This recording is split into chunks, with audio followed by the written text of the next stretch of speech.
चल रहा है इसका कच्चा चिट्ठा खोल देंगे ना तो दादा आपको तकलीफ होगी। क्या तमिलनाडु की राजनीति में आने वाला है सबसे बड़ा बदलाव? क्या फिल्मों का सुपरस्टार अब सत्ता का नया खिलाड़ी बनने जा रहा है?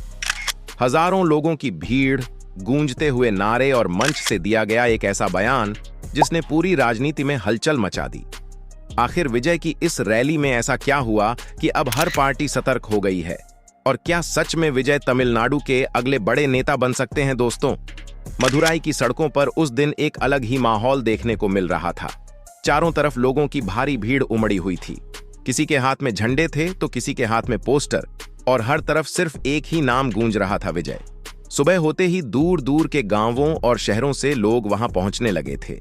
कोई बसों से आया था, कोई बाइक पर सवार होकर पहुंचा और कई लोग पैदल ही रैली स्थल तक चले आए। ऐसा लग रहा था मानो पूरा तमिलनाडु एक ही जगह इकट्ठा हो गया हो। मंच को भी बेहद भव्य तरीके से सजाया गया था। पीछे बड़े बड़े पोस्टर लगे हुए थे जिनमें पुराने नेताओं की तस्वीरें थीं और बीच में विजय का चेहरा सबसे ज्यादा चमक रहा था। जैसे ही विजय मंच पर पहुंचे, पूरा मैदान तालियों और नारों की आवाज से गूंज उठा। लोगों का शोर इतना ज्यादा था कि कुछ देर तक मंच पर मौजूद लोग भी एक दूसरे की बात ठीक से नहीं सुन पा रहे थे। हर तरफ सिर्फ एक ही आवाज आ रही थी, विजय विजय। कुछ लोग उन्हें तमिलनाडु का नया नेता बता रहे थे तो कुछ कह रहे थे कि अब बदलाव का वक्त आ चुका है। तमिलनाडु की राजनीति में लंबे समय से सिर्फ दो बड़ी पार्टियों डीएमके और एआईएडीएमके का ही दबदबा रहा है, लेकिन अब लोग तीसरे विकल्प की चर्चा करने लगे हैं और वह विकल्प है विजय। फिल्मों में अपनी अलग पहचान बनाने के बाद अब विजय राजनीति के मैदान में उतर चुके हैं। फिल्मों में उनकी एंट्री पर लोग सीटियां बजाते थे और अब राजनीति में उनके भाषण सुनने के लिए हजारों लोग घंटों इंतजार कर रहे हैं। रैली में जैसे ही विजय ने बोलना शुरू किया, पूरा मैदान शांत हो गया। हर कोई उनकी एक एक बात ध्यान से सुनना चाहता था। विजय ने कहा कि अब तमिलनाडु को नई सोच और नई राजनीति की जरूरत है। उन्होंने कहा कि जनता एक जैसी राजनीति देखकर थक चुकी है और अब लोग बदलाव चाहते हैं। विजय ने अपने भाषण में कई बड़े नेताओं पर निशाना साधा। उन्होंने सीधे मुख्यमंत्री एम.के. स्टालिन का नाम लेते हुए कहा कि सिर्फ बड़े बड़े वादे करने से कुछ नहीं होता, जनता को काम चाहिए। उन्होंने आरोप लगाया कि सरकार अपने कई वादे पूरे करने में नाकाम रही है। महिलाओं से किए गए वादे अधूरे हैं और सरकारी कर्मचारियों की परेशानियां भी लगातार बढ़ रही हैं। विजय ने यह भी कहा कि तमिलनाडु में परिवारवाद बहुत ज्यादा बढ़ चुका है। उनके मुताबिक कुछ लोग राजनीति को अपनी निजी संपत्ति समझने लगे हैं, लेकिन अब जनता सब समझ चुकी है। लोग अब नई राजनीति चाहते हैं। भीड़ लगातार तालियां बजा रही थीं। कई लोग मोबाइल में वीडियो रिकॉर्ड कर रहे थे और कुछ लोगों की आंखों में आंसू भी दिखाई दे रहे थे, क्योंकि उन्हें लग रहा था कि उनका पसंदीदा अभिनेता अब नेता बनकर उनके सामने खड़ा है। अपने भाषण के दौरान विजय ने बीजेपी पर भी निशाना साधा। उन्होंने कहा कि तमिलनाडु की पहचान हमेशा अलग रही है और यहाँ की भाषा और संस्कृति लोगों के दिलों में बसती है। उन्होंने कहा कि कोई भी पार्टी यहाँ लोगों को बांट नहीं सकती। विजय ने नीट परीक्षा का मुद्दा भी उठाया। उन्होंने कहा कि गरीब और गांवों के बच्चों के साथ अन्याय हो रहा है क्योंकि उन्हें बराबरी का मौका नहीं मिल पा रहा। उनके मुताबिक शिक्षा हर बच्चे का अधिकार है और किसी को भी उसके सपनों से दूर नहीं किया जाना चाहिए। मछुआरों का मुद्दा उठाते हुए विजय ने कहा कि समुद्र में काम करने वाले लोग बेहद कठिन जिंदगी जीते हैं। कई बार उन्हें जरूरी सुरक्षा तक नहीं मिलती। उन्होंने केंद्र सरकार पर आरोप लगाया कि मछुआरों की समस्याओं को लगातार नजरअंदाज किया जा रहा है। रैली के दौरान एक ऐसा पल भी आया जब विजय ने खुद की तुलना शेर से कर डाली। उन्होंने कहा कि शेर हमेशा अकेले चलना जानता है, वह किसी से डरता नहीं और सिर्फ जरूरत पड़ने पर ही हमला करता है। यह सुनते ही भीड़ का जोश और ज्यादा बढ़ गया।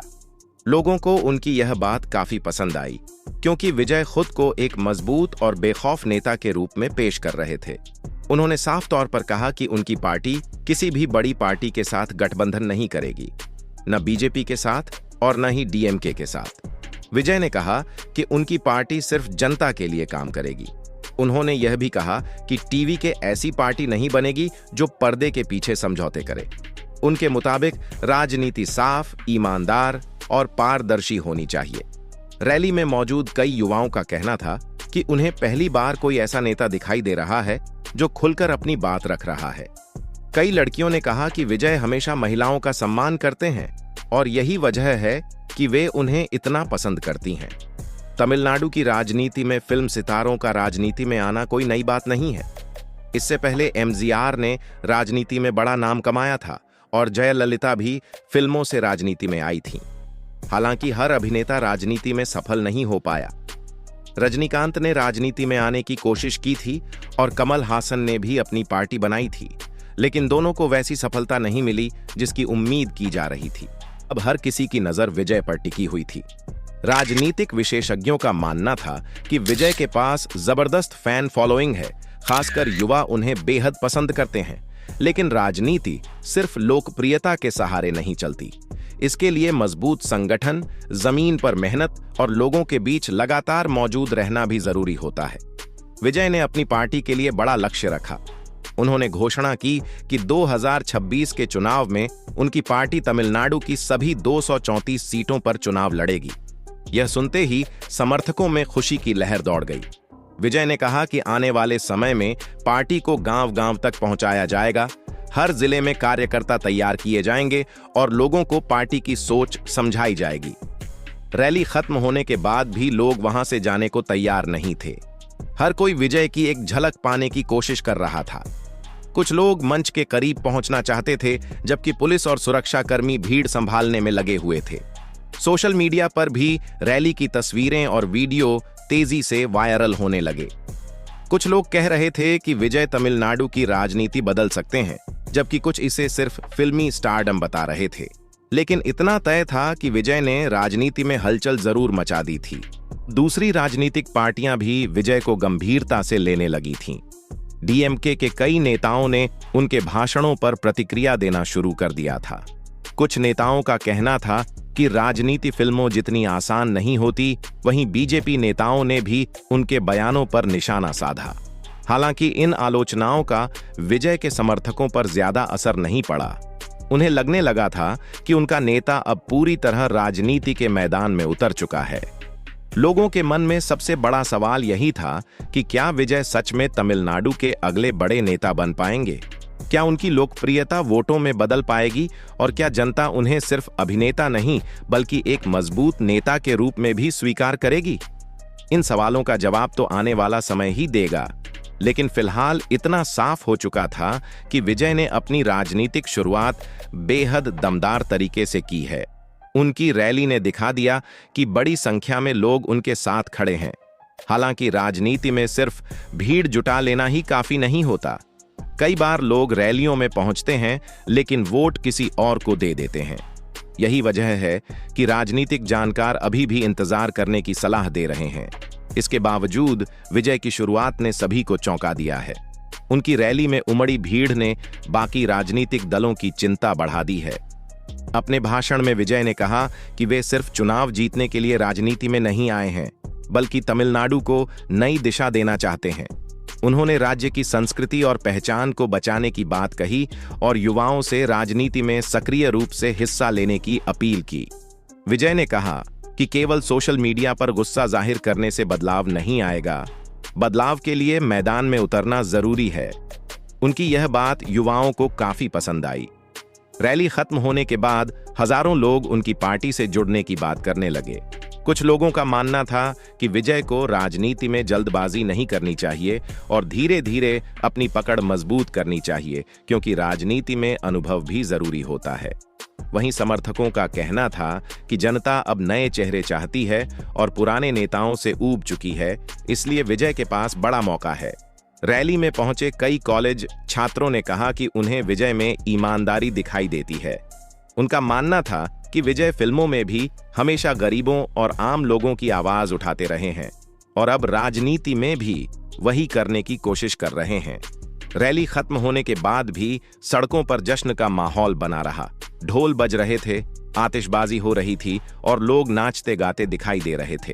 तमिलनाडु की राजनीति में इस समय सबसे बड़ा सवाल यही बना हुआ है कि क्या विजय अपनी लोकप्रियता को वोटों में बदल पाएंगे। अगर ऐसा हुआ तो राज्य की राजनीति में बड़ा बदलाव देखने को मिल सकता है। विजय ने साफ कहा कि वे किसी के सामने झुकने वाले नहीं हैं और उनकी लड़ाई सिर्फ जनता के लिए है। उनके भाषण के बाद कई राजनीतिक दलों ने बैठकों का दौर शुरू कर दिया, क्योंकि अब उन्हें महसूस होने लगा था कि विजय आने वाले समय में बड़ा असर डाल सकते हैं। विजय के पास अभी करीब 2 साल का समय है और इस दौरान उन्हें अपनी पार्टी को मजबूत बनाना होगा। फिल्मों में विजय हमेशा हीरो की भूमिका निभाते रहे हैं, लेकिन असली चुनौती अब राजनीति में उनका इंतजार कर रही है। यहाँ जनता सिर्फ तालियां नहीं बजाती, बल्कि जवाब भी मांगती है। अगर विजय जनता की उम्मीदों पर खरे उतरते हैं तो वे तमिलनाडु की राजनीति में बड़ा नाम बन सकते हैं, लेकिन अगर वे असफल रहे तो उनका हाल भी उन सितारों जैसा हो सकता है जो राजनीति में ज्यादा आगे नहीं बढ़ पाए। फिलहाल विजय पूरी ताकत के साथ मैदान में उतर चुके हैं और अब पूरे तमिलनाडु की नजर उन्हीं पर टिकी हुई है। जाना विजय थलपति के वो नियम जो आपको वाकई चौंकाने वाले थे। कुछ उन्होंने ऐसे ऐसे नियम लागू किए जिसे सुनने के बाद लोगों का मन खुश हो गया। तो दोस्तों, आज की वीडियो आपको कैसी लगी? अगर वीडियो पसंद आई हो और आप विजय थलपति के बारे में और भी कुछ जानना चाहते हैं तो हमें कमेंट करके बता सकते हैं। अगर वीडियो पसंद आई हो तो वीडियो को लाइक करना, चैनल को सब्सक्राइब करें और ऐसे ही वीडियो और भी देखने के लिए हमारे साथ जुड़े रहें। धन्यवाद।